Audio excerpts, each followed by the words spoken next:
Good evening, everyone, and welcome back. We are back. Football is back, and we can't wait to talk about WSL and WSL2 because the top two divisions are finally back. And what a weekend it's been. We've had scorelines all over the place. We've had close matches. We've had 5-1, huge introductions to the league. I can't even find my words. That's how exciting it's been. So as you can see, we've got a packed panel this evening and some faces we haven't seen for a while, including Rosie. How are you? How are you doing? I'm great. Thank you so much. I've been on ages. I know you've been a busy bee. Gallivanting around the world. I have been fully gap year.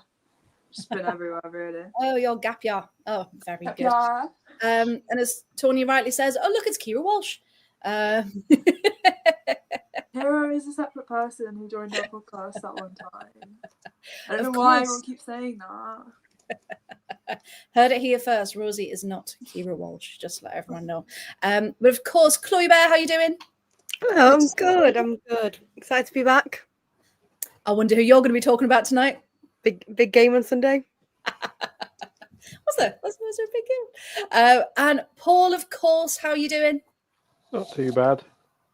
I'm bouncing off air because I had a childhood hero shout me out in front of my home city at work today, which was nice.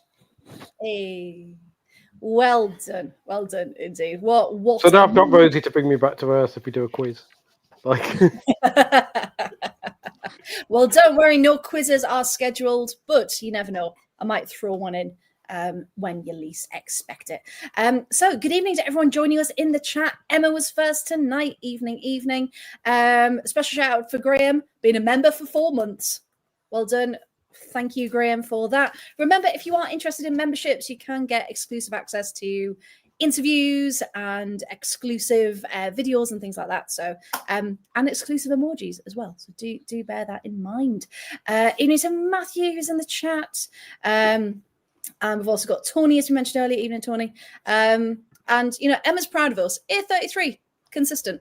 It's not bad for Team Chaos to start off at all. Now then, what we're going to try and do for the new season, because we've covered so many games, we're going to try a new little format. So instead of going through every single game in detail, what we're going to do each week, we're going to pick one game we want to spotlight each from the WSL and WSL2. And then, of course, we'll still recap the other games, but just not in as much detail. So each week you'll get different teams, and we think that'll work quite nicely. So do let us know if you prefer that as well. Now, it felt like our latest news this week is actually going to be almost nothing because our news is the football's come back. So the only other thing to mention is that Man United are travelling to Bran tomorrow evening for the first leg of their third qualifying round in the Champions League. I know, it's exciting. I have a very excited baby in the background, for anyone wondering. And a weekend that has also seen United top the WSL table. But we'll come on to that in a moment. Now, lots of high-scoring matches this weekend, with 4 seeming to be the magic number. So we're just going to pop this up here because look at that. So where better to start than at the top? Because, Rosie, for you, first match of the weekend, the league is back. Signed some pretty impressive people over the summer, has our Chelsea. So first things first, for those who might not know Alyssa Thompson, your new signing, what can people expect? Because that was massive news, wasn't it, when it came out? Yes, that happened quite quickly. I feel like everyone was waiting for it to be announced, but it was kind of quick after the rumour. But yeah, she's a forward, plays on the wing. She's very, very fast, which is what Chelsea need. Like, sometimes a little bit of speed is needed there and actual, finishing. No offence to anyone that plays on the right wing. But sometimes there's just a lack of, finishing in the final third. But yeah, very excited about Alyssa Thompson. I can't wait to watch her play.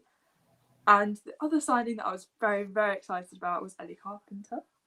Because she was incredible during this match. So yes, I will let you continue. She was insane.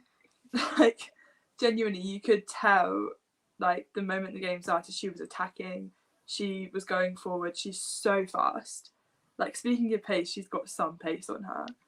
And yeah, got an assist in her first match. First goal of the season was assisted by her. First goal of the WSL season in total. Yeah, she's a bit crazy. I'm very excited to see. Incredible. And that must be great for you as a fan of that club as well, because the club's never kind of stood still, have they, and gone, yeah, we've got a brilliant squad. It's always a constant, who else can we bring in? Where can we strengthen? But yeah, let's talk about it then. So that match, Friday night, Stamford Bridge, because you were there, of course, weren't you? Just flown newly in to watch it. And to be fair, in a 2-1 scoreline, Chelsea scored all 3 goals. So, so how was that as a start for you, Rosie? Talk to us all about it. Yeah, just on the own goal, I think it was very unfortunate. Didn't take away from Neve's performance, but yeah, that was slightly unfortunate. Yeah, she was insane. But I've actually got notes, guys. I'm prepared. Proud of you. Yeah. They're on my phone this time. But yeah, I think even though we did score all 3 goals, technically, there are some issues in the attack there. Chelsea had 8 shots for the whole game, 3 of them on target. And City had 17 shots, and like half of them were on target. Anyway, for the amount that Chelsea were attacking that whole game, should be getting more than 8 shots. And I'm hoping that Alyssa Thompson can come in and improve that. But yeah, that's not brilliant. Emily Heaslip was fun as always. Not as many yellows as expected, though. No, not as many yellows, but she made some dodgy calls for both sides, which I don't like people saying that Heaslip is a Chelsea fan. I just think she's not a great ref. There was a very blatant handball, and yes, nothing was given for that. So that was quite annoying, but we won anyway. So, you know, what else have I got written down? Oh, exactly. A win at this point is incredible, isn't it? And we talked about at the start of the season, because I know we haven't spoken in a while, Rosie, but a lot of people are saying sorry, the baby's cracking me up. Where can Chelsea go next, and how do they push on? Toby, shh. How can Chelsea push on? But also, what do teams like City need to do to catch up? Because the gap was quite evident there, wasn't it? Even though it was first game of the season. Do you think Chelsea is still really far out in front? I'm not sure, because I mean, obviously the gap was massive, but in terms of the other teams, they were quite close. Yeah, I think I didn't like Izzy Christensen saying, "Oh, Chelsea need to catch up." What do you mean? We were miles ahead. Like, the other teams need to catch up. Yeah, it was about evolving, wasn't it? She said something about Chelsea keep to evolving evolve, and not stand still. Yeah. Sorry, we won the league by how many points, and you want us to evolve even more? Or do you want us to go win the French league? Like, all of them, every single league. Yes. I think that's how it works. But yeah, I mean, there was sort of debate around, I can't remember who it was, but an Arsenal player was talking about, like, oh, Chelsea don't play very nice looking football, whereas Arsenal play wonderful football. Shut up, no, you don't. Like, sorry for Arsenal playing. We'll clip that for any Arsenal fans watching. No offence, Arsenal do not play wonderful football, neither do Chelsea, but we get results anyway. What she was kind of trying to say was that sometimes it's a bit scrappy, but they're going to get the win. And I think that was the case with quite a few games last season. Like, we saw, it was either in the 90th minute or it was just a really not a very pretty looking goal. But at the end of the day, there's that determination to go on and get the win. They're never going to sit back and be happy with themselves, or they'll never be happy with the draw. Yeah, it's kind of that mentality, I guess. Yeah, no, and you can tell, and Matt's saying there in the chat, Ellie Carpenter, when she assisted Ivy Jones, made Alex Greenwood look like she was running on a treadmill. The speed of Ellie Carpenter has to be Insane. studied, Insane. because they put the heat map up at half time, and then again at the end of the match. You just thought, how has she got into all of these areas? Hello. But yeah, just, I mean, what a phenomenal addition. And also, one thing I haven't asked you, I know we can talk about Sam Kerr. Go on then. What do you think Sam Kerr's role's going to be now in this new Chelsea side? Because we said, who said it there, about Sonia saying, oh yeah, it was Tony. Sonia really wanted to put Sam Kerr on, get her some minutes, but actually, yes, it was 2-1, you know, a bit reluctant to make that change with her first minute. So do you think she's more of going to be an impact sub now, do you think? At least for the next foreseeable. Yeah, I'm not sure, because she has to get back to the level that she was, or even close to that. So at the moment, we don't really know until she plays. But I'm hoping that she can add some finishing into our attack, because, you know, that's what Sam Kerr was best at. She got how many goals in a season? Like, her worst season was probably Russo's best, and that's not any diss on Russo, but she's just that clinical number 9 that is so short in the modern game, because you just don't really see a lot of clinical number 9s. It's more like sitting deep or attacking midfielders that are getting the goals. But yeah, I'm hoping that she'll be up to that level, because our forwards just haven't been that clinical. And, you know, Aggie Beaver-Jones got the most goals for us last season, and she's, you know, how old and has just come through. So it's, yeah, I'm hoping that she'll provide that role. Maybe she will start as more of an impact sub and then work her way up back to being a starter. But yeah, it'll be interesting to see, because at the moment there's really no telling until she plays. No, 100%. And like Dusky's saying there, was no need to rush her. You know, Aggie's in really good form as well. But it's having her as backup in that depth, isn't it, in the team?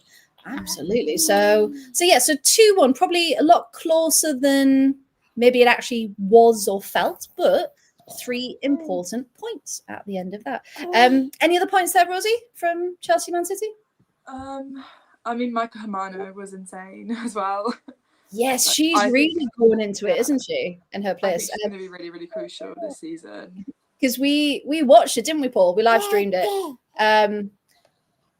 And we were saying, you know, as soon as she got on the ball, you could tell that confidence was really, really coming through from when she first got to Chelsea. We like Micah. We like Micah a lot. Although, can I just point out the absolute brilliance of Rosie saying that a team with the strike force of Sam Kerr, Myra Ramirez, and Aggie Beaver-Jones needs a bit more finishing. Like, I can pull out the stats, Paul. I can pull out the stats. Well, hey, high standards. Yeah, true. Whereas other teams say best players in the league score 10 goals a season, don't we, Adam? There we go. I'll back up the research in the chat. You would have been on 14 minutes. Well, he was joking about Arsenal playing beautiful football and all of that, you know. So they can have their 7 WSL best aesthetic awards for the past 7 WSL seasons, and Chelsea could have the actual league titles, and we'll see how things work. But I'm just getting it out of the way because I'm going to praise Arsenal, of course, because the game that I picked was Arsenal. I was going to say, we're literally, in fact, lovely segue. Let's go there next. The next game we picked out, which was Paul's choice, everyone. This was not forced on Paul, was Arsenal 4, London City Lionesses 1. And I think we spoke about a lot in pre-season and our previous shows. If people tuned into those, thank you. If not, you can go back, have a look at our predictions. I know, it was exciting. So we talked a lot about what London City can actually do because they brought in so many new people. But actually, they didn't start off that badly in those first 20 minutes, did they? So yeah, talk us through it, please, Paul.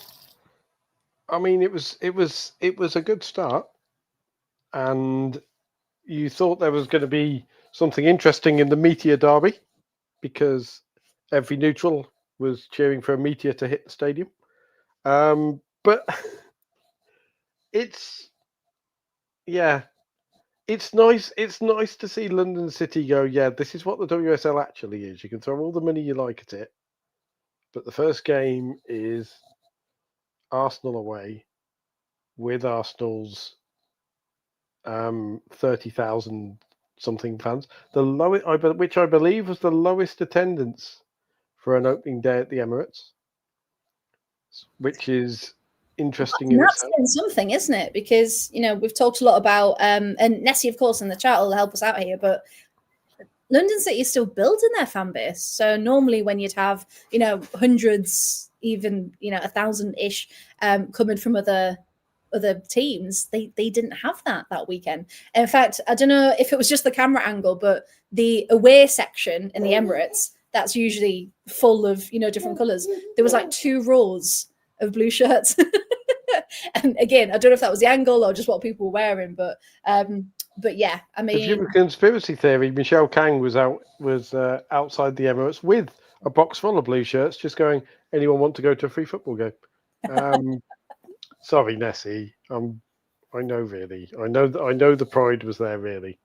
But I will 100 there. I mean, that's good though, considering people always say they've got no fans. I would like to shout Nessie out actually, because she made a very good point. Because she makes videos, obviously, as part of being involved with the Pride, which is LCL's official supporters club, and she actually made a point of calling out the same thing that we have with the. So, what shirt are you going to wear when the team that you watch, when you actually support, come and play London City? And it's good to hear that there was a few hundred there, because we do joke and we do take the mick out of their fan base and all that sort of stuff. But if they are getting several hundred turn up, even if it is just down the road for a lot of them, obviously being in London, it's a good start at least. And yeah, Adam's 2021 for the first 15 minutes, like you say, they looked interesting. And then Arsenal remembered they had a midfield, and London City don't. Basically. Well, yeah, Tony agrees. Yeah, London City almost had Arsenal's number the first 10-15 minutes. But then when Arsenal stepped up, they just stopped functioning. But it's working out the opposition, isn't it? And if you've only been together a short time, it's like strengths and weaknesses and trying to get into that. It's that communication, because as Nessie says, Katie Zellum was non-existent in that midfield. But we do need to talk about Imran, which I know you will, but can we get a decision? I'm fairly sure it is Imran, but I think Nessie referred to her as Rofiat as well, which is her first name. So yeah, Nessie, can you help us out? Because obviously it's Rofiat Imran, and she's got Imran on the back of her shirt, but everyone's calling her Rofiat. So just as we want to refer to her as the right name, of course, what she prefers. So if anyone does know in the chat and just wants to double check for us, that'll be perfect. But she took the opportunity. There were London City players who didn't take the opportunity to impress Katie Zellum. But Rofiat Imran, who was one with them in the championship, she's a player. Yeah. Like, they talk about some players just kind of rise to the stage, as it were. She definitely did, and she will have caught some eyes, I think. Yeah, I think so. On the left side, if she hadn't already. Whereas, a lot of the star names in London City, Katie Zellum didn't turn up. Nikita Paris didn't really turn up in the grand scheme of things. Izzy Goodwin got to start, which was nice, but I really like that. Yeah. Didn't really get a chance to get into the game. She was dealt with very well by the Arsenal defence, but a lot of that is probably because Arsenal are used to a higher, Izzy Goodwin's level, be it is kind of a base level. No, I can see them in training. Kosovar Aslani actually decided to turn up and remind us all that she was an international captain as opposed to someone taking a paycheck.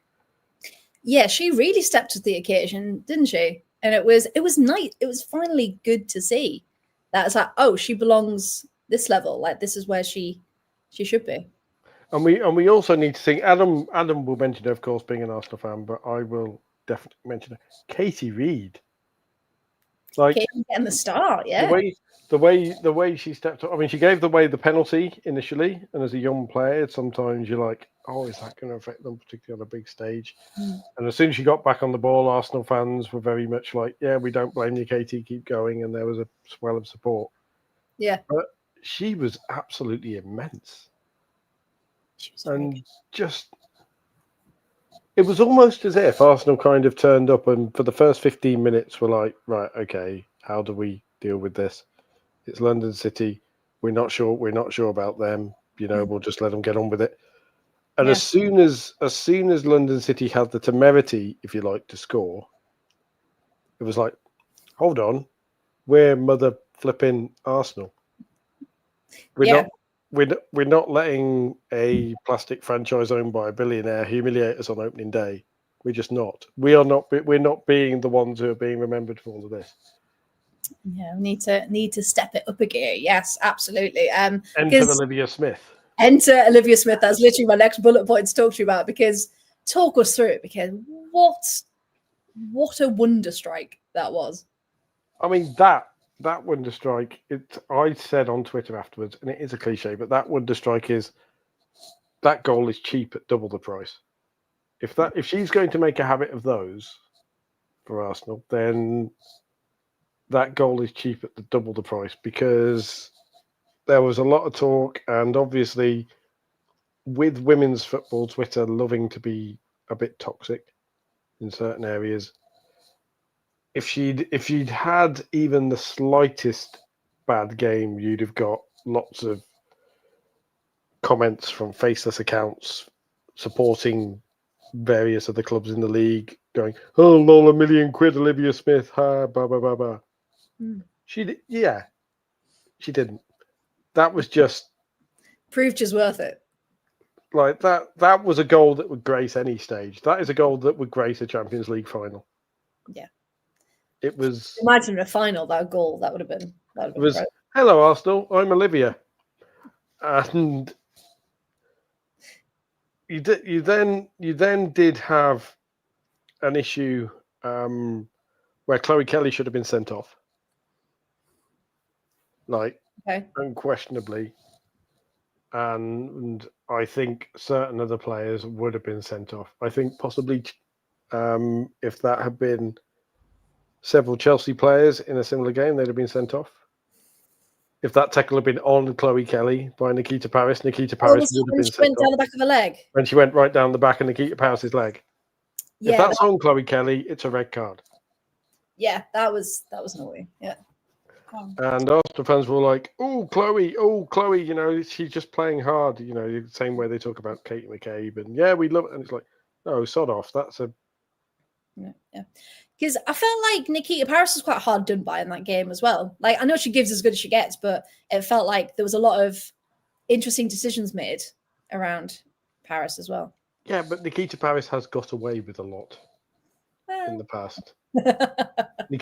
Nikita Paris, I remember playing for Brighton against Crystal Palace, and a Crystal Palace player being down, very clearly injured, and Paris audibly telling the referee she's faking it, which made me go, I'll assume you're being sarcastic, Adam, because No, never. Of course not. Never. And yeah, Nessie agrees with you. Yeah. I also see comments in the chat about Arsenal fans chanting about Katie McCabe beating up someone's dad, and going, I think there might be a bit of an overreaction to it, but I also think what would happen in the men's game if someone sang that about a player beating up someone's mum, or more likely shagging someone's mum. Wow. We've got, we've we've got some double standards going on there, and it's always the same fan base who come out with this stuff. Yeah, and it's very much See Bunny Shaw as well. Which fan base was that? And I think maybe Arsenal as a club or need to be challenged a bit more on such things, because while they are very impressive on the pitch, there is an element in the Arsenal fan base, and not just the Arsenal fan base, it's in several fan bases, but it's most noticeable in the Arsenal fan base that, you know, it's kind of being allowed to run a bit because they're Arsenal and it's just them being, you know. Yeah. I will just follow that by saying we're not tarring the whole of the fan base with the same brush. There are, you know, certain cliques in every fan base that don't represent the club and the majority of the fans. But yeah, there seems to be a pattern, shall we say. I think the problem with it being Arsenal in particular is Arsenal are always the fans who are first to claim that other fan bases do it. You see it go back and forth with Chelsea fans all the time. You see it go back and forth with Manchester United and Liverpool fans and all that sort of stuff. And it's like, really? But moving aside from the unsavoury stuff and moving back to the game, like, I don't think that it will be indicative of London City's season. I don't think you can learn a lot from it from a London City perspective, because it was Arsenal away. But it did annoy me a bit that all the media coverage afterwards was London City didn't disgrace themselves. It's like, yeah, they were outplayed.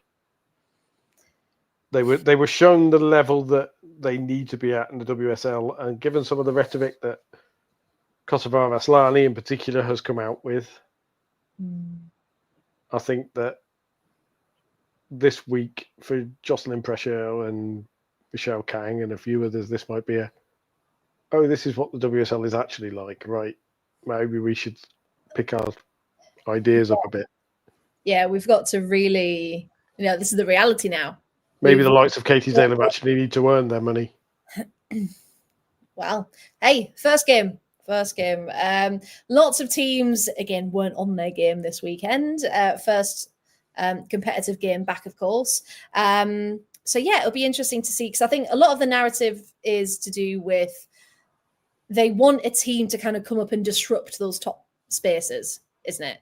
So the fact that they did then lose 4-1 was like, oh, are they actually going to do it? But, you know, if they all settle into place, they've got the players, London City, to do a really good job. You know, strong mid. I don't think top. I don't think London City will be looking over their shoulders based on this first weekend, but I also don't think that they will be anywhere near even mid-table if they play like that. Well, that's the thing. Well, Tony's just said there. Kang said they're aiming for mid-table first season. I mean, if they tighten up and they get that communication, I mean, maybe. I want to know where Graskiora is going to fit in that midfield. That's one of those that sounded like an amazing statement. That's it. But like, is she going to go in instead of Maria Perez, who was also fairly expensive? Is she going to go in instead of Kosovar Asllani? Is there going to be movement around, and you know, Rofiat's going to be removed and people are going to be forced to play out of position? As long as no one takes away Fernandez's spot, because Yana was incredible. And Saki Kumagai, I thought, had a really good game as well. Saki Kumagai, the worry for London City, I think, is they are last paycheck FC. And the players like Saki Kumagai, will they last the season in a league where the physical demands will be, with all due respect to the Championship, a lot higher each game? Yeah, no, that's fair. Yeah. Just what Nessie said there, you know, she had a great game, but her legs went near the end. Graham's hoping for a relegation. Adamson, you heard it here first. Alana Kennedy, I'm not convinced is a WSL defender. She's a WSL squad defender, but if she's your top defender, you're struggling. Yeah, it's hard, isn't it? Because they've brought in all these names, who we know in their day were great, and they were it's 2017 Women's Football All Stars. Yeah. But now it's that reality of, yes, you've brought in the names to maybe get that fan base in, but in reality, you're right. Are they going to last the season when they've got a lot of aging players? No offense to them, but yeah, I mean they have got some good youngsters in there, so we'll see. We'll see. The one we will find out is when London City start playing the likes of Brighton, Aston Villa, Spurs, West Ham, the players who you'd expect them to hang around. And on that evidence, I don't fancy their chances. Maybe points, maybe draws, maybe, but it's going to be like a 5-way relegation battle at this point, isn't it? With the usual top spots and the ones at the bottom. But the thing is, Arsenal fans can't get too cocky because it was London City, and London City perhaps shouldn't get too disheartened, but they did get hammered 4-1 by the standard they're trying to reach. Yeah, and again, from a marketing perspective, great opening weekend to have Arsenal, London City, with the rivalry that the media are trying to create. But in reality, actually, it was a good day out for Arsenal, wasn't it? So. They're the Red Bull Leipzig of the WSL. Sorry, Nessie, but they need to find a soul, and they haven't got one. They're just a bunch of individuals and a brand for Americans at the moment. And a hope and a prayer. Nessie said, "Oh, there's a rivalry. I'll take it back, Nessie. I do." Yeah, but as Dusky says, hey, at least it wasn't a 6-0 thrashing. That's true, because we had a couple of 4-0, 5-1s that we will get to. So don't you worry. Another team that I am slightly worried about, and this is going to be my game to talk about, is Man United 4, Leicester City 0. And again, in our previous shows, we kind of said Leicester seem like they're going to be in a bit of trouble because obviously they got rid of Amandine Mikel and their assistant manager, whose name again escapes me. I'm sorry.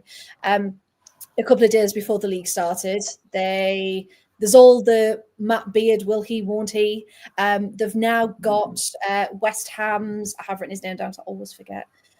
Still blame the baby. Rick Passmore, interim manager at the minute. And they've lost a lot of key players as well without bringing in really anyone of note. Apart from, very annoyed, Liv McLaughlin has gone to Leicester instead of coming back to Villa, very annoyed. But also they've managed to get Emily Van Egmond from Birmingham City, which I thought was an interesting one. Because it wasn't like she was at the end of a contract. They had to buy her out, which was strange. But United were missing quite a few players themselves through injury. No Leah Galton, for example. But I think the magical special moment was Ella Toone opening the scoring a year since losing her dad. So that was quite a special moment at the beginning. Liz Turlin did a thing, made it 2-0. Anna Sandberg was just in loads of space and just found a way through.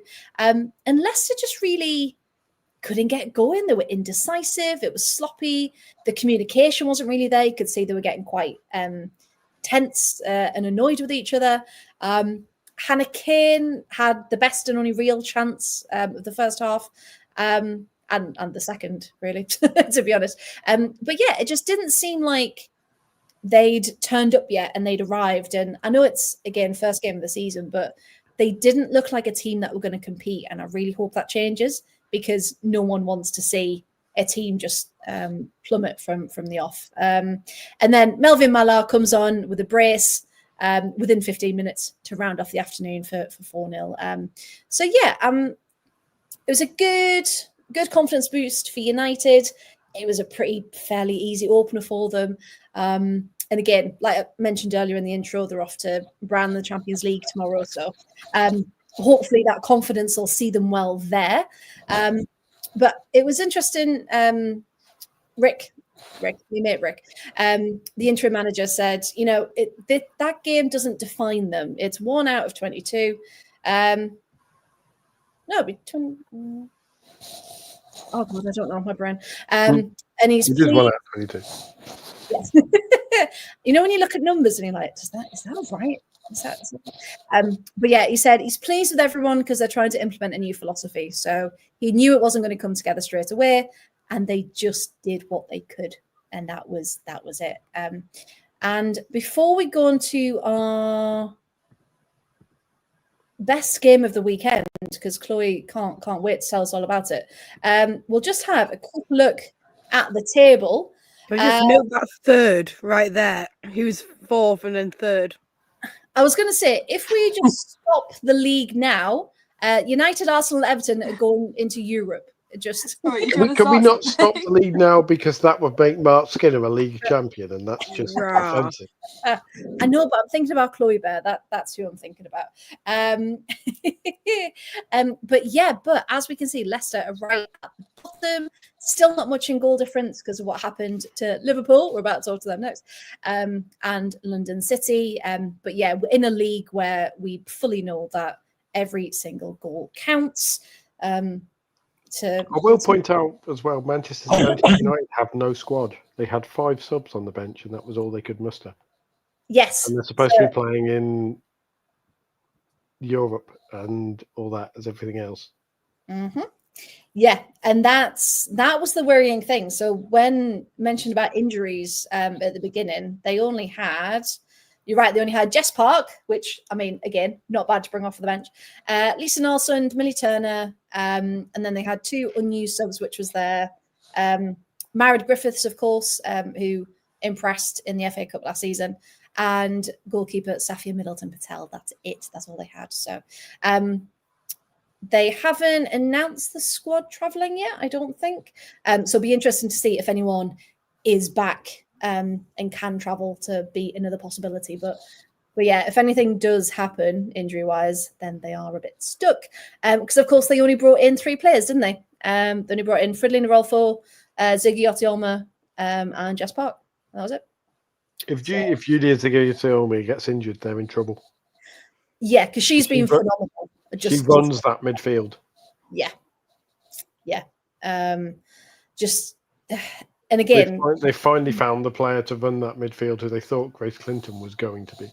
Yeah, and they've got it. So really, really, really key. So fingers crossed, nothing happens to her, or it might go a bit pear-shaped. Just looking in the chat, Tony's saying there, one thing you can say about the game is that without Janina Leitzig, the game would have been 12-0. Yes. She did pull off some massive saves, but again, she needs a defence with her, doesn't she, to help her out? And unfortunately, they just weren't communicating. Jack, hello, Jack. Feel so bad for Mikel, had bad injuries last season. Bye, Rosie. Wasn't really backed, and then sacked 11 days before the season starts. Yes, really awful look for Leicester, which is why I'm surprised they've still managed to do deals with Liv McLaughlin and Emily Van Egmond as well. So yeah, it's Leicester are a bizarre one, and I am still worried for that. Adam's saying that Rolfer is injury prone now. Yeah, I saw something. I don't know how trustworthy this source is, but it was apparently from a source at Barcelona who said, Frida isn't where she was, so she would become more of a squad player with us. And that's saying something for us. So, I'm back there. Wouldn't be surprised if when Rolfer is fit, Mark Skinner would leave her and Jess Park to rot on the bench. Well, let's hope he doesn't, and he does understand that squad rotation is what we need. Now, enough about people who are struggling. Chloe, are you ready? Are you ready to talk about... Because let's look at that one. It was Liverpool 1, Everton 4. which would be incredible anyway. But breaking new records, saving the best for last. Chloe, take it away. Talk to us. Okay, to be honest, kind of going into this, I felt quietly confident because we've got such a good record at Anfield, right? We've never lost there, continuing the streak. It's now 6 derby wins in a row at Annie. It's very exciting. But also when Cornelia Capcos scored, that was the first goal that Liverpool had ever scored like at Anfield in a derby, which is quite And it was a really good goal as well, wasn't it? Annoyingly. Yeah. From an Everton perspective, of course. Hate to say it, but it was a really good goal. To be honest, I'm also surprised Kerry Holland didn't score because she had quite a few chances. Like she could have got it. I was a little bit disappointed about the attendance, can't lie. It was only 11,904, I want to say. That's a little bit disappointing. Well, A, for a derby game, and B, considering at previous derby games it has been a lot fuller. So I don't know if it was just, the kickoff time, 12 o'clock, doesn't suit everyone. It wasn't very well advertised. I mean, we advertised it perfectly, but it wasn't very advertised by Liverpool that well. Like, I don't know, but the attendances was just a little bit disappointing. Ornella Vignola, love her. Love her already. She's made history. For those who don't really know, she's kind of came from nowhere, hasn't she? If you just watch the English leagues. So yeah, tell us all about her. So we signed her from Granada. She's one of our 9 summer signings because we've got money boys, we've got players now. We're winning. We're winning the league. She is incredible. Not only was she like the first Everton player to score a hat trick on debut, she's also the second since Dixie Dean in 1931 to score a hat trick at Anfield against Liverpool. I think she's going to be amazing. Like, I'm so excited to watch her, to see her grow as a player. Do you know who else impressed me? Rion Ishikawa, one of our new Japanese players. She was really good. I really liked watching her. Maz, obviously, we love Maz. She also has made history for creating the 2 assists. And Katja Noist, obviously, absolutely loves the Derby Day goal. She scored in her 3rd consecutive derby. Very good. Honestly, I'm feeling. I mean, this is all probably going to come bite me back on the arse again, isn't it? But I'm feeling very, very good about this season. I feel Ruby Mace changed the game as well when she came on. Yes. And I'm just really excited. Like, I just think this is going to be a good season for us. I think our signings, we seem more bonded as a team, and which I like. We've got players, we've got a really full bench, we've got incredible players we can bring on. We've got our Bri, our court once again was incredible. She made a fantastic save against Gemma Bonner where she got her fingertips to it. It just went over the net. I was like, that was gorgy. I'm just really, really excited about this season. And yeah, our perfect streak at Anfield continues. No, I love it. And I was at Nottingham Newcastle while this was on, and I walked into the media suite and they had it on the screen, and I just went, "Oh, it's 3-1" or whatever it was at the time. And I was just like, that's incredible to just have that atmosphere, but to keep smashing all of these records. But I think even, Brian Sorensen, because we love our Brian, he just looked like he couldn't believe it on the sidelines. And that's what I really loved about it as well. Like, he was buzzing. Yeah. Have you seen the clip of him celebrating the second goal? Or Vignola's second? So he just doesn't know what he looks like, an excited Labrador.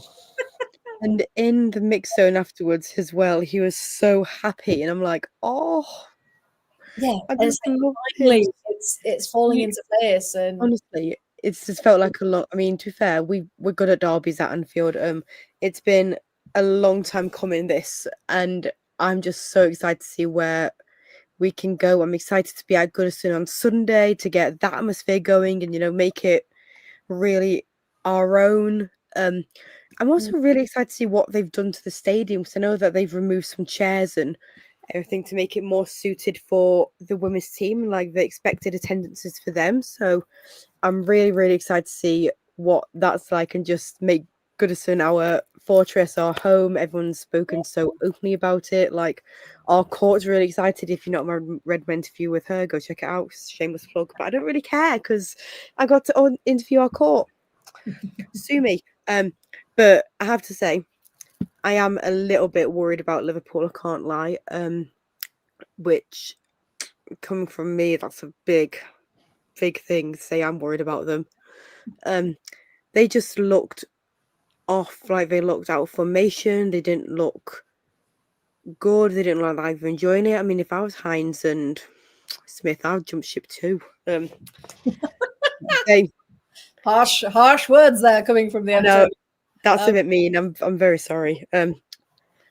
No, I do worry about Liverpool a little bit, and I mean, something was missing, didn't they? Because Gareth, I mean, you spoke to him in the mix zone. You probably know, but he said some great about. words.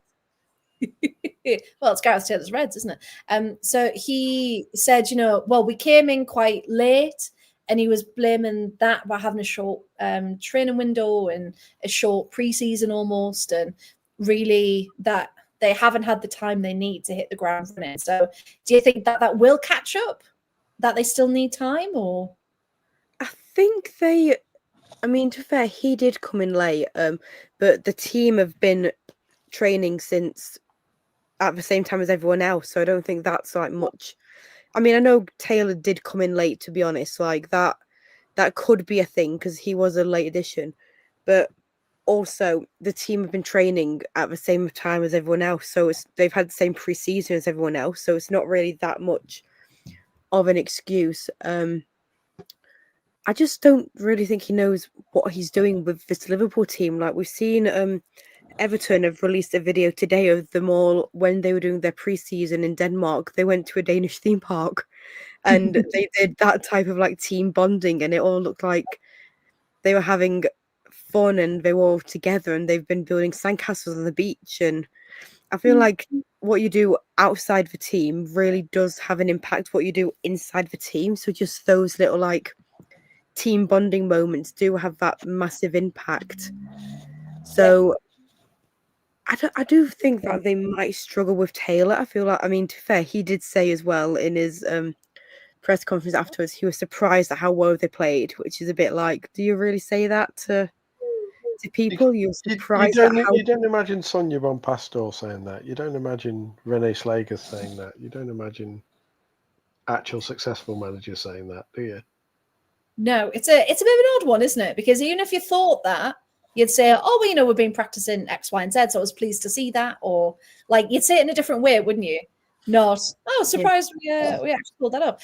However, saying that, I was watching our bride's post-match, and he said, we played terribly for the first 30, 40 minutes. Literally.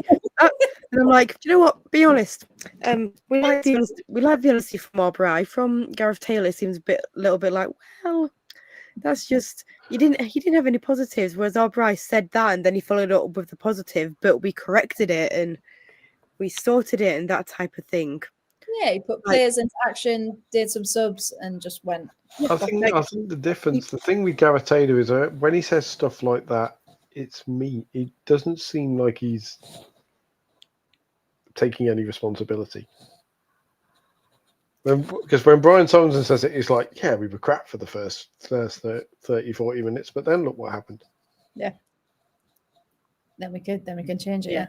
Whereas Gareth Taylor's Reds just goes, oh yeah, Gareth Taylor's Reds were a bit shit, but I kind of expected that. Yeah, and it's kind of like, well, no, don't expect that. Come on, like push on. But yeah, I think Liverpool will struggle a little bit this season. I do, because but it proves it's not just us, it's people in the chat as well. So Ness saying, yeah, Liverpool don't look good at all. Tony said last week they're going to have a shambolic season. Taylor won't last till Christmas. Second half was appalling. Something's missing with a £1 million winger. Yep. Well, of course, everyone's talking about Olivia Smith, but of course, Taylor Hines, we mentioned as well, having that huge figure. I mean, I also didn't really understand the appointment of Grace Fisk as captain. Like, I know she's probably good and she's been there for 2 years now, but I might have picked someone who'd been there a little bit longer, you know, someone like Kerry Holland or like Cornelia Capcos, like someone who has been there for however long and who's got that authority and that power. Like Kerry Holland, to me, just screams captain type thing, if you know what I mean. Yeah, I agree with you. Even Gemma Bonner, like you've Yeah. got the big voices in that team. And Grace Fisk is underrated, very much so. Like Paul, we've talked about it before, haven't we? Being underrated. And it might be that, the captain, because I said this about Villa, Missy Bull-Kearns is part of the leadership group, and I couldn't quite see that, even though she's done the under 23s, and I was like, really? But then it could be people talking maybe in the dressing room she's got quite a nice demeanor, or as a leader to bring them together as a team, maybe, rather than, I don't know. But yeah, you're right. From an outsider's perspective, it looks a bit strange. They need someone to bring them together because Rafaela Belgrave has pissed off back to Germany. Well, so this is Did you hear anything about this, Chloe? Because was there any talk in the media room where there were actual, people who might? Because I'd imagine it would have caused quite some comment when the brand new signing didn't even turn up, even though she was fit. I mean, the only thing I heard about it was that they were saying that there's an international issue with her, and that's all I really knew about it. And then when Gareth Taylor was asked, he was like, it's an international issue. We can't go into it. Like, it's just an international thing. That's all he was going to say. Didn't he say? Yeah, he said it was a club issue, didn't he? It was like, it's an internal issue. We're not going to mention it. Because when you said like international, I was like, oh, was it visas or something? But no, they were saying no, it's an internal issue, which somebody's fallen out with her. Yeah, again, that's a very bizarre one, because why sign something, maybe have everything in agreement and announce it, and to then lose a player without mentioning anything? She trained at Melwood. There's video footage of her training and all sorts. Yeah, well, she was one of the first ones they announced, wasn't she? So yeah, be interesting to see what actually comes from that. But very bizarre indeed. So for Liverpool's sake, let's hope that they do sort themselves out, and that Grace Fisk does captain them to glory, and gets them on their way. But yeah, so 4-1. Not bad. Because Chloe, you said when these were all announced, you were like, Derby Day is usually a bit further on in the season. But are you quite happy on reflection that it was opening weekend? To be fair, now I am, yeah. I was worried for a number of reasons. The first one being it is normally a lot later in the season, but also in the past couple of years, we've been awful in our past few games. And again, I don't know whether that was just down to injury, no players, what it was. But I mean, we lost literally 4-1 to Brighton at the start of last season. We lost to Brighton again the season before. Like, we are so bad the first couple of games normally, and so I wasn't having much hope with this game. The only hope I had was that we're really good at Anfield. That was my only hope. But I am quite glad now, yeah. I'm just kind of hoping again we can do the same this weekend at our new home at Goodison Park. Oh, that would never get old to say. Never get old. No, I mean, what a thing to say for that. Oh, Goodison. Well, I hope it all goes well, of course. But yeah, I think Everton are going to do really well this season. So then let's have a look at the other two we haven't mentioned, the two down at the bottom, mainly because they were the boring ones of the weekend. So first up was Spurs versus West Ham, and I think it was either Tony or Adam said this earlier. That was a bit of a snooze fest, really, with this one. West Ham will be disappointed. They were the ones that had the better shots, created the better chances. 10 shots compared to Spurs' 6. But each team only had 1 shot on target. So that kind of tells you what was happening in that game. Positive news, though, for Spurs. Kit Graham made her competitive return after her long-term injury. So that was great news for them. Unfortunately for West Ham, Kinga Shemek had to be subbed off through injury. It looked like she wasn't expecting Drew Spencer's cross to actually turn into a shot. So she stepped back, and whether her back went into the post or whether her ankle, but yeah, she limped off. So we hope she is okay. And Megan Walsh stepped up in goal. Hasn't played since January for West Ham in the FA Cup. And Spurs only took the lead through a Beth England penalty. And that was it. That is all that separated the two teams. So that was Spurs 1, West Ham 0. So good 3 points for Spurs through that penalty. And the other game, Brighton 0, Villa 0. Quite disappointed. There's usually a red card or 3 in this one. And no, nothing.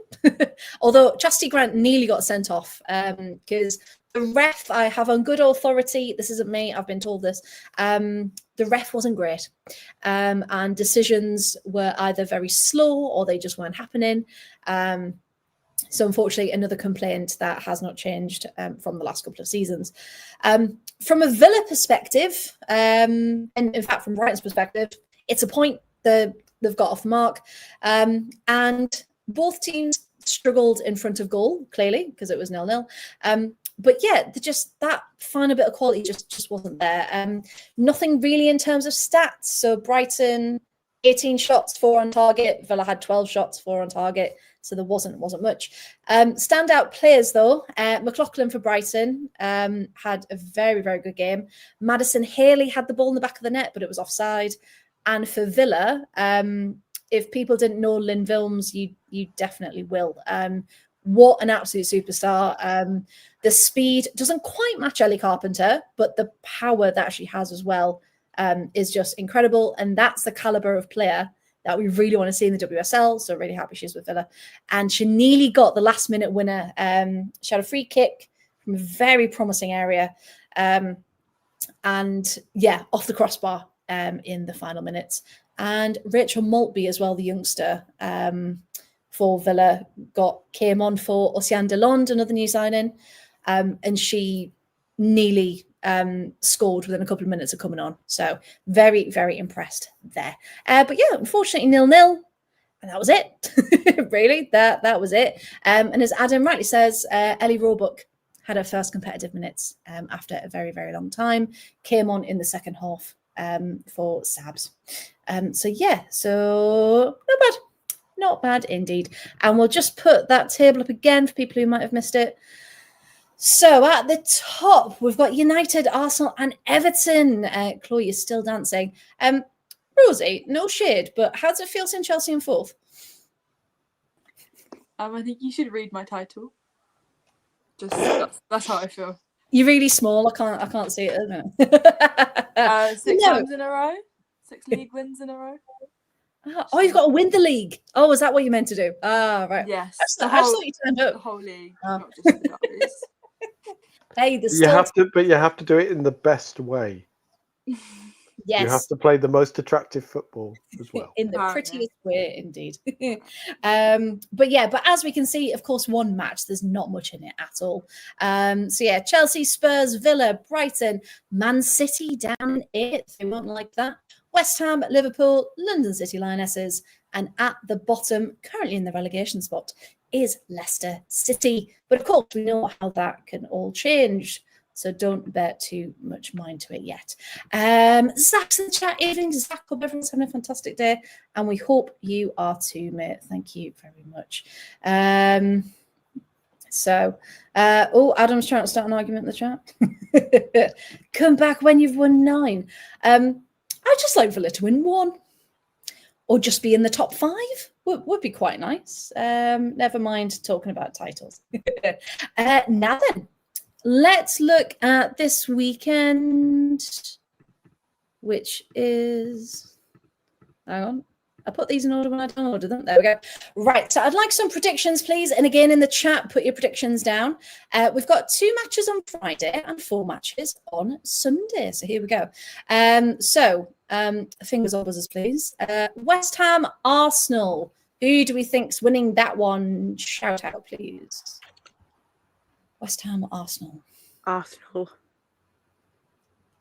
Probably Arsenal. Arsenal, probably Arsenal. And Rosie? West Ham. West I refuse to say I didn't see anything that coming. positive. Although actually, Arsenal away at West Ham do make a habit of losing games. Exactly. They I'm do. being dragged back. They have the past few seasons. It's almost as if we can tell who people support in the chat. West Ham 8-1. West Ham 2-1.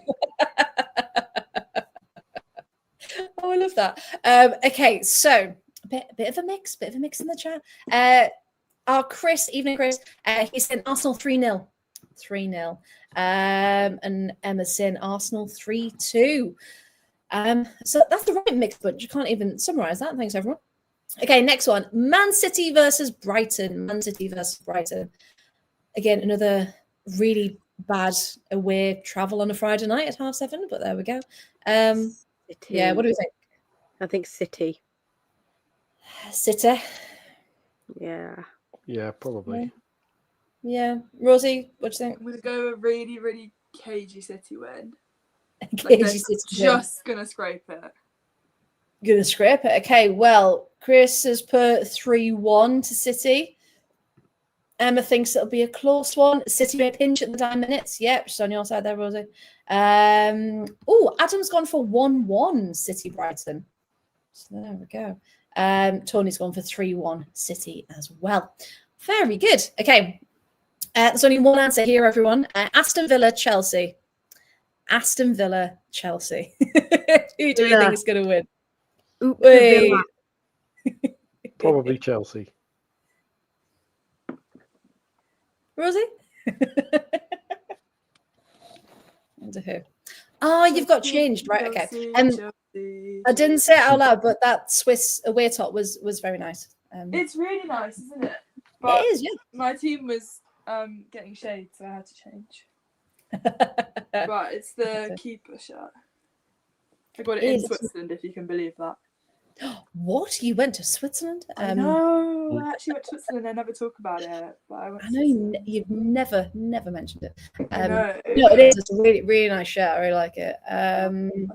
We've got. Oh, Adam's been quite kind. 1-0 to Chelsea. I hope so. Goal difference is not our friend. Tony's saying 2-0. Oh, that's for City. Sorry, Zach. Yeah, he just wants injury-free match. See, Chris, this is why you're always welcome back. Villa 2-1. You know what? I just hope Villa put up a really good fight and maybe nick one back. They normally do against Chelsea. Yeah, because I mean it was only 1-0 initially last season. Normally quite close, to be fair. Yeah, so I'll take it. I will take it. So yeah, hopefully a close match for Villa. Right, next up, London City, Man United. That's gonna be a good one. United travelling down to Kent. What we're thinking? United. Anyone else? I would like London City to win that because that would set Would good you? scores off. Who wants London City to win a game? I'm sorry. If it's a choice between London City and Manchester United, First you're nice about Arsenal, and now you want City to win. London City to win. Who are you, Paul? What is happening? See now what's coming in. So Chris has gone 1-1. Graham's gone 7-0 to Man United. Nessie's gone 2-1 to London City. Zach's gone 1-0 to London City. So again, all over the place for these predictions. 3-1 Matt put earlier for his. Oh, exciting indeed. Now that would be a good one. Lotta Lindstrom comes off the bench and scores in her first competitive game after ACL. Yes, if that happens, that'd be incredible. Matt's going with a Nikita Paris late winner as well. So there we go. Who knows? Who knows what will happen when London City are involved? Right. Next up, the worrisome derby: Leicester City versus Liverpool. So, what do we think? The shit show derby. The shit show derby. The question mark derby at this rate. Either it's going to be El Grafico. Very good. Very good indeed. Now, hey, we've got some goals in the chat. Liverpool win 2-1 from Chris. Tony's gone 3-2 to Liverpool. Emma's gone for a draw. Dusky's gone for 2-2. Yeah, I think it might be a draw. I think it might be like a 1-1 or something. I'm going to go really, really boring 0-0. Yeah.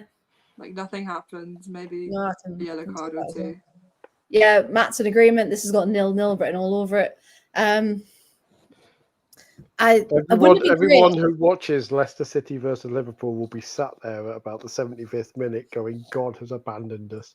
That's how bad it'll be.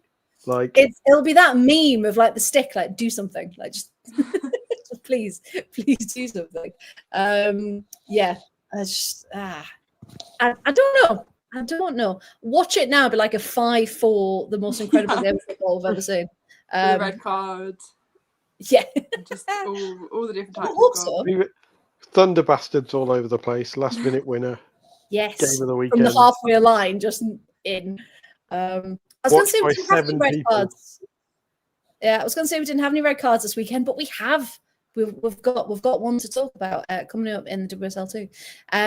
And of course, final one of the weekend then, Everton versus Spurs at 2:30 on Sunday. What was that, Chloe? I'm going Everton win. Everton, never.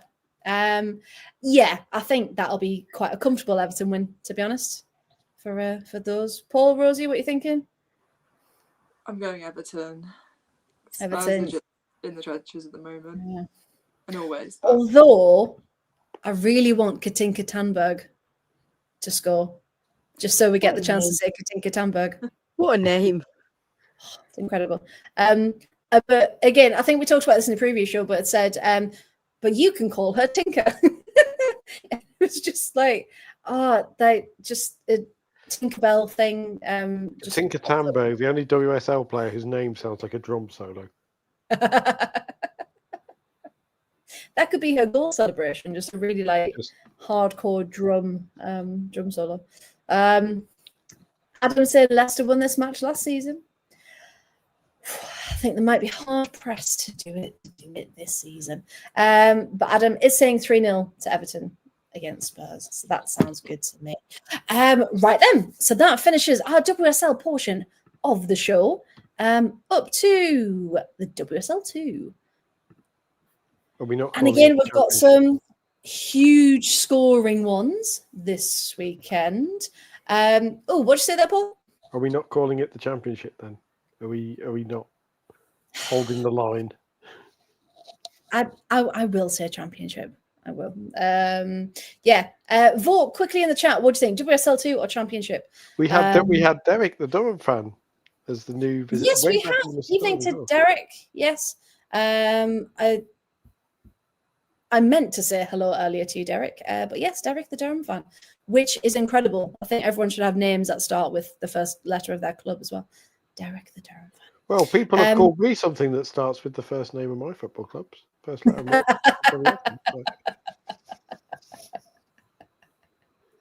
I love it. Okay, overwhelmingly championship. Okay, I'll take it back. Championship. It's just the logo that says WL2. So there we go. So this weekend, I mean, look at all of these high scoring games. And again, we can't wait to talk about it. So we've got one each, and then we'll go through the key points of the others as well. And Rosie, we're kicking off with you because we've got Sheffield 0, Sunderland 4 for this one. This was the opening game Friday evening at a really weird 6:30 kickoff in Sheffield, which if you work, how are you going to get there at 6:30? But never mind. But of course, Sheffield were relegated, weren't they? So we thought we'd said goodbye to them, and yet they're back. So yeah, talk us through this one, please, Rosie. Yeah, normally when you get a second chance at life, you take it, but apparently Sheffield have decided not to, which is interesting. No. But yeah, just looking at the stats, it actually, for a 4-0 win, was less close than you'd think. Sheffield just dominated possession. Sunderland had 8 shots, Sheffield had 6. Like, it wasn't a clear cut, Sunderland just absolutely dominated. Like you'd think, looking at the scoreline, a few pretty decent goals. The first goal, it happened at 40 minutes. And yeah, it was like they just looked relieved as a team to, just break through, finally get that first goal, it's gonna like calm the nerves a little bit, and then it was just flying. Yeah, some really good goals in there. I'd recommend watching the highlights. They're quite good. As you can see, I've watched them. So recommending people watch the highlights. Yes, I agree. Because I think those first 40 minutes, it was kind of both teams kind of settling in, just kind of sussing each other out, and just kind of attempts at both ends. But yeah, as soon as that Izzy Atkinson goal went in, you thought, right, okay, they've settled now. Because we talked about Izzy Atkinson a lot last season as well. So lots of debut goals. Yeah. No, it was great. And that second half, did you say something there, sorry? No, I'm saying it was quite a clear cut win. Yeah. Just after the 40 minutes. Yeah. And they stepped up and they really went for it. Yeah, because I remember watching, I was like, oh, 1-0, like good, yeah, 3 points, great. And then the second one, then the third one, I was like, oh, this is quite nice. So because so Rhiannon Roberts, of course, who we know from the Welsh team, scored the second. Katie Kitchen, of course, best name in the world, 80 minutes, and then Emily Scarr in the 6th minute of added time. The last one, Emily Scarr, was off a defensive error, which wasn't brilliant. But a few goals were just caused by that breakdown in the Sheffield defence, which is kind of, you could see their weak spots. But yeah, no, Sunderland did well to break through. Yeah, no, absolutely. And again, you think, okay, well, first game, there's going to be a few errors and a few gaps and things like that. But there were probably a few more gaps than Sheffield would have wanted. So yeah, like you said, an interesting way to try and take back control of the league and earn your place in. But as we all saw with Portsmouth, it went horrendously wrong up until Christmas, and then they kicked into gear. So yeah, a massive 4-0 win for Sunderland away from home, of course. Very good indeed. Thank you, Rosie. So I forgot what I said, and I was like, why are people going at us in the chat? Matt, Freya's forgotten her roots. No, I was asking a question, Matt. I was asking a question. Tony says, we'll call it the championship because, and I'll let you all read that. Nick, evening, Nick. Nick, I'm going to talk about Forest in a sec. On the BBC website, they're calling it the championship, but the WSL won for the WSL. Okay. Adam, it'll always be the Premier League National Division to me. That is savage, by the way, Adam. Oh, to steal themselves into the relegation battle. Wow. Yes, Emma, the WSL won. Lots of companies. Women's Super League 1 as well, I've seen. Women's Super League 2. It's just all very, very bizarre. So yes, unanimously, we are sticking with the championship. Wonderful. Right then, Southampton Ipswich is going to be one of our catch-up games, so we'll move swiftly on. Because Chloe, Charlton 1, Crystal Palace 0.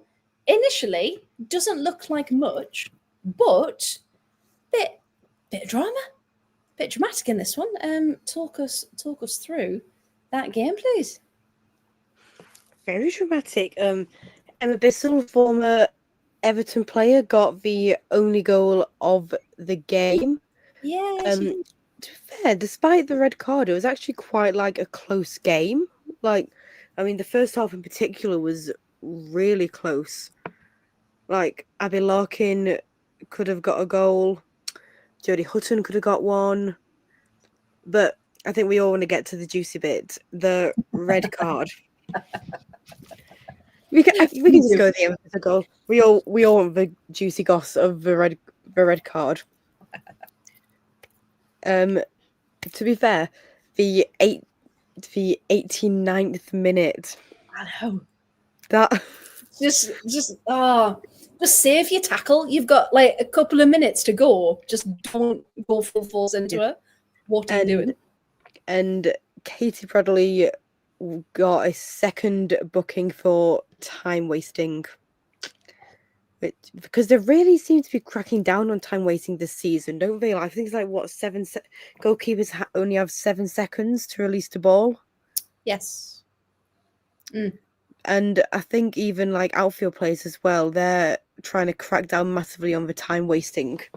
But yeah, second booking for time wasting, and they're down to 10. But it's just at 89th minute. At 89th minute, you just wouldn't bother, would you? No, not even slightly. But I think I don't know if you're going to talk about it, Chloe, but Sophie Whitehouse. Oh, was just outstanding in goal, as Graham says. Graham, lovely to see you, by the way. Lovely to have you back. We have missed you. Yeah, also saying there, ref was way too whistle happy and card happy for me. It's again across the leagues, though, isn't it? There's no consistency with what's going on. Because you can guarantee, like we said in the Arsenal game, that probably should have been a red. But then in this one, it's like, oh, well, actually, that was a bit too heavy. Let's give you another yellow for that one.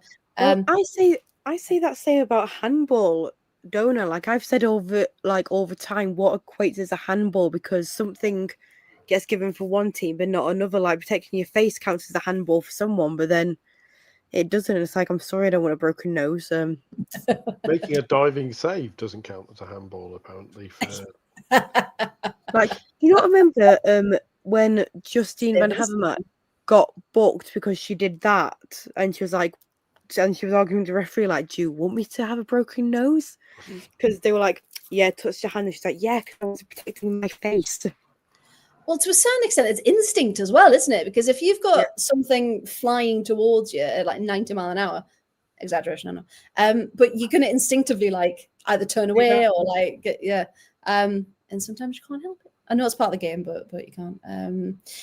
But yeah, as Nick rightly says, the new rules are good. It's good that they're cracking down on it. Good that they're trying to be fairer, but there needs to be that equality throughout the game. Absolutely. Yeah, because I was watching it and I just thought, Whitehouse just completely stood out. She was so good watching the highlights.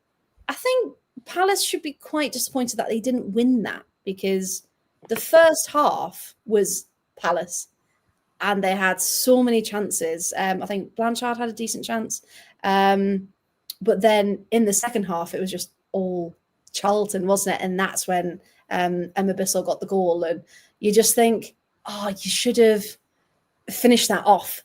And again, it's that final quality. So do you think they were just a bit rusty coming back, Chloe? Or I do a little bit, because also the keeper was absolutely nowhere near for Bissell's goal, which is a bit like, oh, what you doing? I think also a little bit it is like Everton's problem, like I said before, that the first few games they just need that time to get back into it, and I just think that they were a bit rusty, because it was, as the old football cliche goes, a game of two halves. And it was decided by a goal. The other cliche, yeah. 100%. Decided by a goal in a game of two halves. No, I do just think they were a little bit rusty, but do you know what?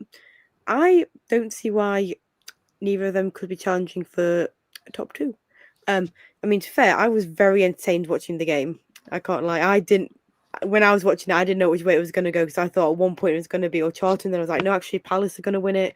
Oh no, this could be Charlton again. Oh no, but back to Palace now. Like I had no idea where it was going to go, and it was a really good. I just hope the rest of the season's like that. Like we always say, watch the Championship if you don't already do, because I was pure entertainment watching the game and making my notes. Best league in the world, honestly. We keep talking about it. Just to put it into perspective, what Graham said about being card happy. Charlton got 3 cards during the match. 2 were given to Bradley for the red. Palace, 5 yellow cards. So, funny enough, 2 defenders, 2 midfielders, and a kind of attacking mid. So, yeah, just cards for everyone. Cards for everyone in that match. But Amy Everett, there was one moment where she did like a sliding backwards lunge to block the ball going in over the line. And it's just like, that's it. Putting your body on the line. First day back. That's exactly what you want. But yeah, as Graham rightly says, nothing beats a Derby Day win. Does it, Chloe? Yep, completely stayed in the style of Jet 2 Holiday. Nothing beats a Derby win. But yeah, and Sam's popping in and enjoying his free hotel biscuits. So good evening to you, dear Samuel. Good to see you. Other my lines are available. He may not have used Jet 2. But I've got that bloody Jess Glynn song in my head now, so thank you, everybody. I wonder how many. Oh, that's exactly it. Yeah, it's exactly what it sounds like. it's probably slightly more tuneful than Jess Glynn. Oh, be for Jess Glynn. She's from Leicester. I'm from Coventry. That's it's obligatory. Well, no, the royalties on that must be incredible. The amount that's been used recently. Wasn't it with rudimental, which is how much singing training she's had? Or is that just? Sorry, just randomly giving Jess Glynn strays for some reason. But yeah, just because I was going to say, I was like, Jet 2 Holiday, just like. So Paul, what's Jess Glynn done to you? What's going on? Written that flipping Jet 2 Holiday advert song. Yeah, but that was always nice when like you sat on the plane and then the music came on, you were like, on my holidays now. But now it's just all over TikTok. So there we go. Right then, we've got 2 more. Look how quick tonight's gone because we've cut down on the games we're talking about. Now the next one, Paul, we're going to leave you to last because that was a corker of a game. And I'm going to talk about Nottingham Forest 1, Newcastle 2, because I was actually at this one in the press box, and what a game it was. Forest are ones to watch. We said this again on the preview show, but they really, really impressed. And in fact, I've even put impressive from the start. They didn't look like a newly promoted side. They came out and they attacked the ball all the way through. Attendance, 1,880 at the City Ground, which was more than some WSL matches. So we know Newcastle always have really good travelling support, and the Nottingham crowd as well were just incredible. So yeah, definite ones to watch for bringing the noise. But there were 8 new signings in Forest's starting 11.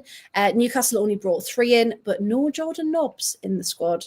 And I don't think there was a reason for that either. I don't know if anyone else heard anything, but yeah, it was quite disappointing not to see her because I think she might have added something a little bit different to that Newcastle midfield.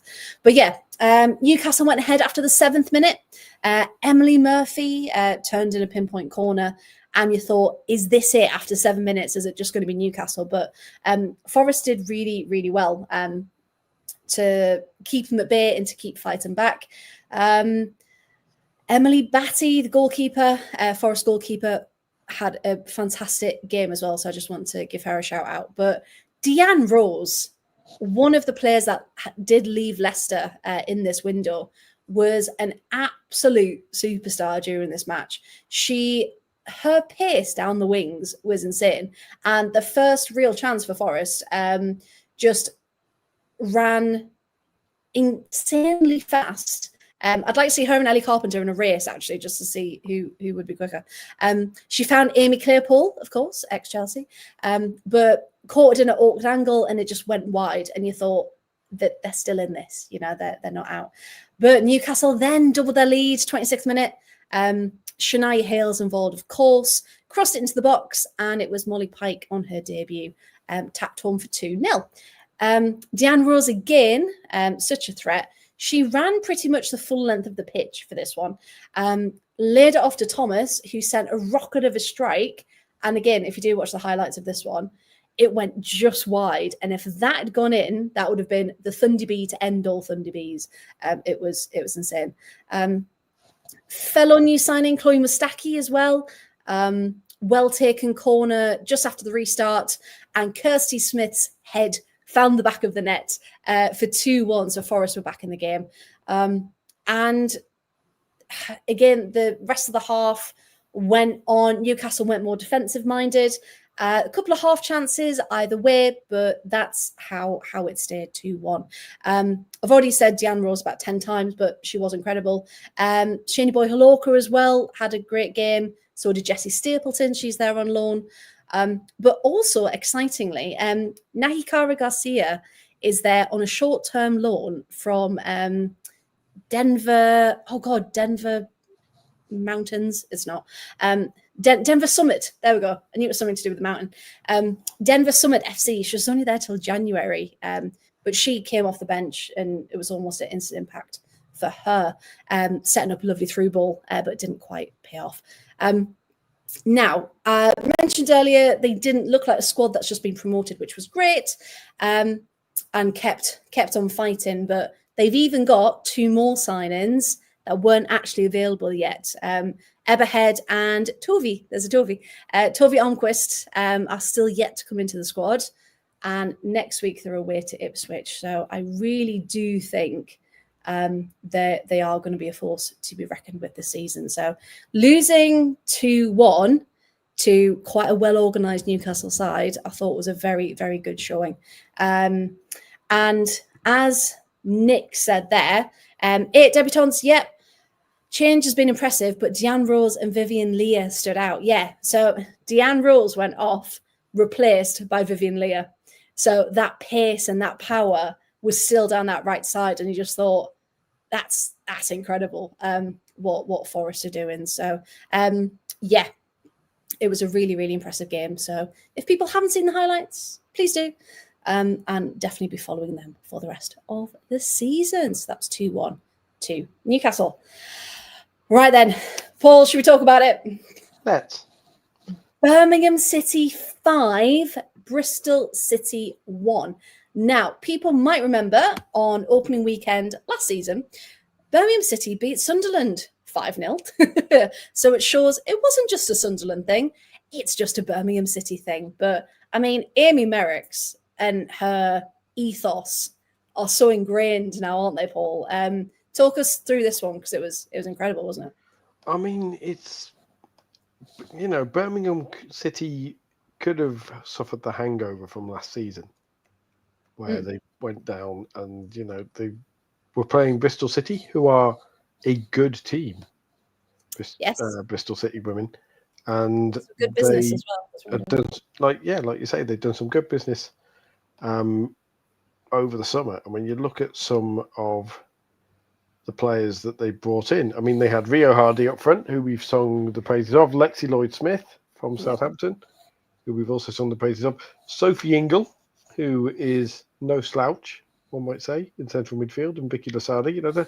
They're full of ex-WSL players there who have made a step down from the WSL and very, very good championship players. And Birmingham City annihilated them.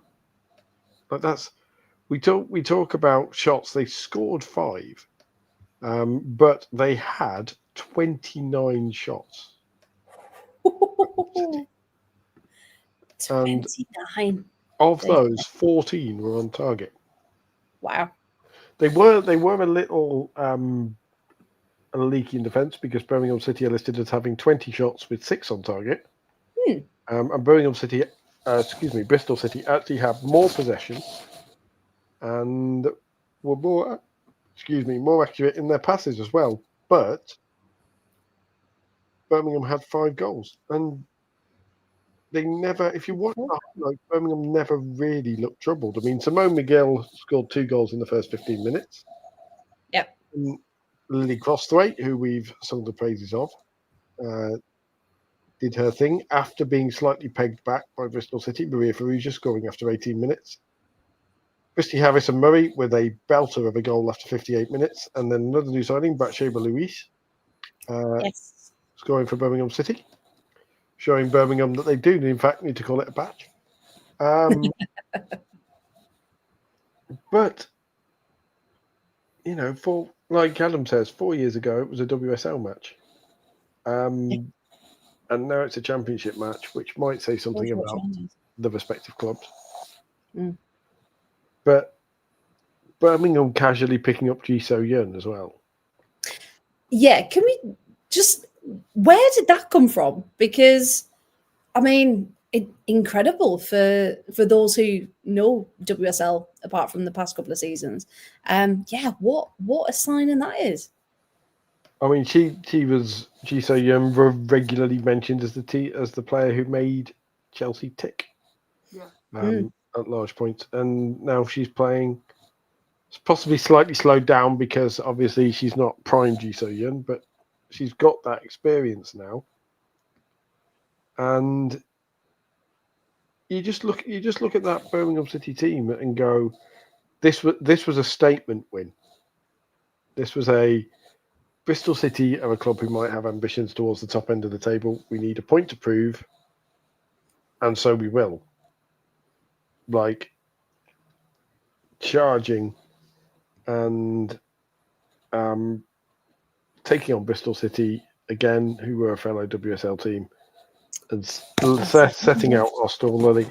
And part of that may be because we ripped London City for, you know, billionaires and stuff. Birmingham City have also been taken over by American billionaires, and Tom Brady is heavily involved with them and likes to trumpet his involvement with them.